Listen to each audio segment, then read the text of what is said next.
Tough little ship. Little. Welcome back, guys. It is now part 7 of our Defiant build, and we are ready for decals. Everything has a nice gloss coat on it. Nice and shiny. Nice and shiny. But before I get to those decals, I want to get those running light holes in either side of the nacelle. So I'm going to get working on that, and I will be back with the decaling. Alright, as you can see, we have the decals done for the bottom, and I am pleased to say these are going on just fine. These are near Bandai level of decal here. Everything's sitting down properly, everything's conforming. These two on the nacelles, I love these ones. They just hunkered down and just sucked into those panel lines. This one back here did the same thing. There's little ones on either side of this that did. These two up here. The only ones that I'm having an issue with are these two here. They are an odd shape, first off, and second off, they're going over multiple curved surfaces and raised surfaces. This up here is over a curve, has to go around a curve on either side. There's a little kind of rectangle with an angled end on it that it has to go over, has to come up over this cylinder shape here. So I have a couple of coats of microsol on that right now, and I'm just going to let it dry. I do have a little air bubble over here.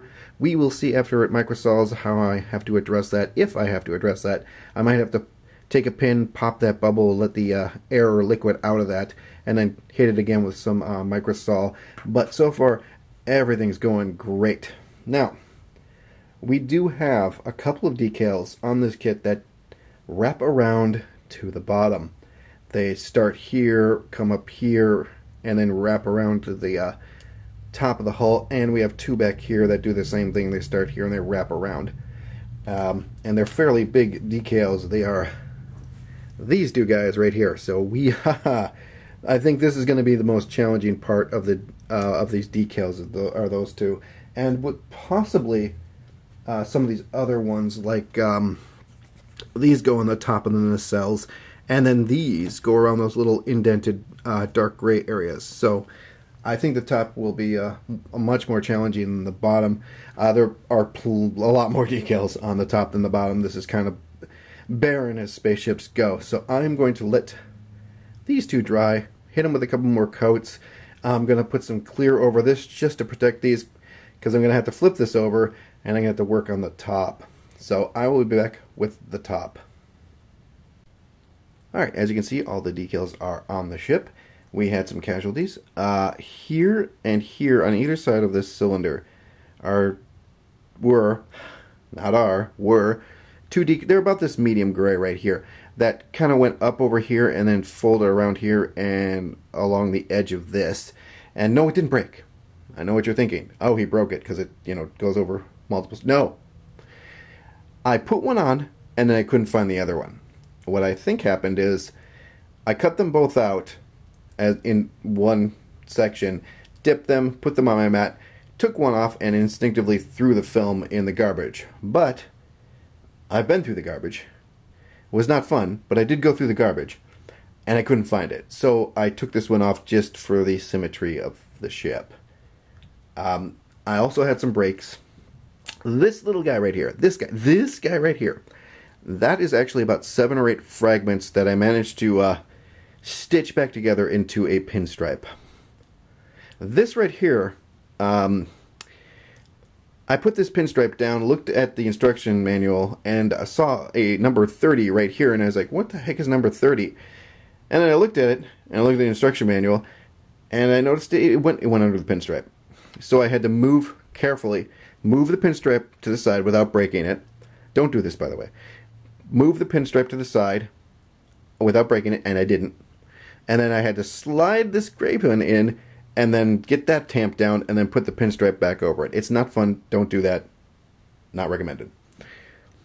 So, the ones that wrap around, here's another thing.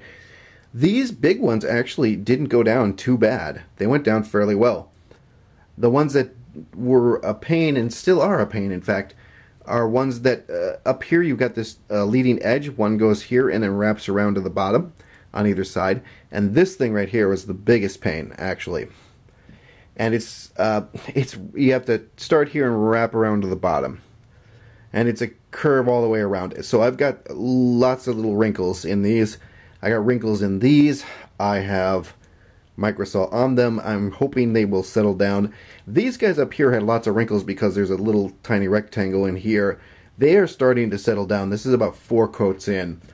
So what I'm going to do is get back to microsoling and hopefully getting everything to settle down, shooting this with clear, shooting the bottom with my matte clear, and getting it mounted to the base. I will be back with that. Alright, I got the ship done. I got the base wired up. I installed this into here. I used some 2-part epoxy. That's not going anywhere.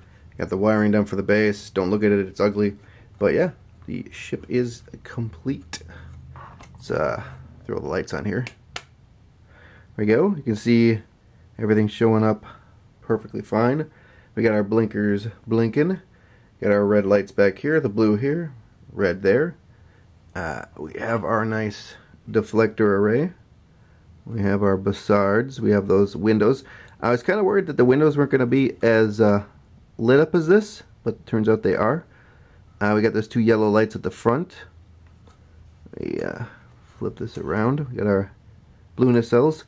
The impulse engines aren't super bright, and there's a little bit of a light leak I have to still take care of.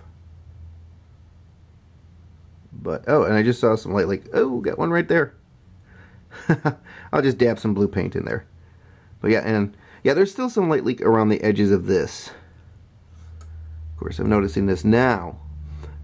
And we also have some light leak in here. I did not light test it after I filled the seams. I really should have. Make sure you do that. I'm gonna get some low light in here and look at this.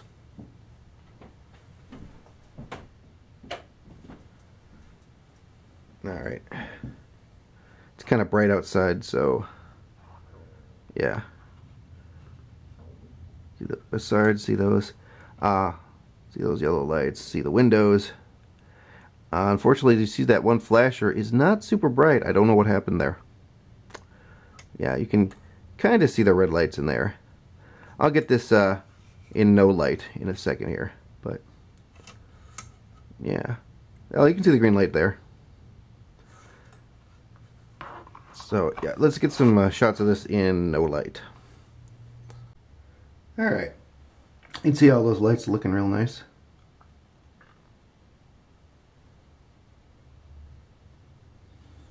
We got the bassards up here. Got that. The windows. We got the warp engines. Now you can really see those light leaks. The one thing I really like is these yellow lights do light up the hull underneath there, so that's pretty cool. So yeah, all those windows are looking nice. And oh, there's some light leak there I gotta take care of. And yeah, you can see the little bit of light leak right there on the hull on either side here.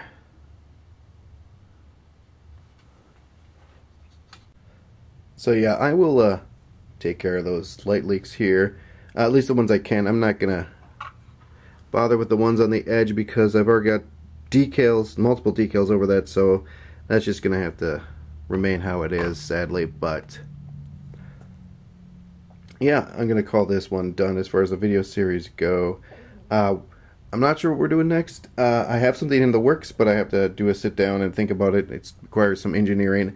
I also just pre-ordered something that I'm really excited about that hopefully will release here soon, so I can get started on that. But anyways, I want to thank everyone for watching the build series, and take care.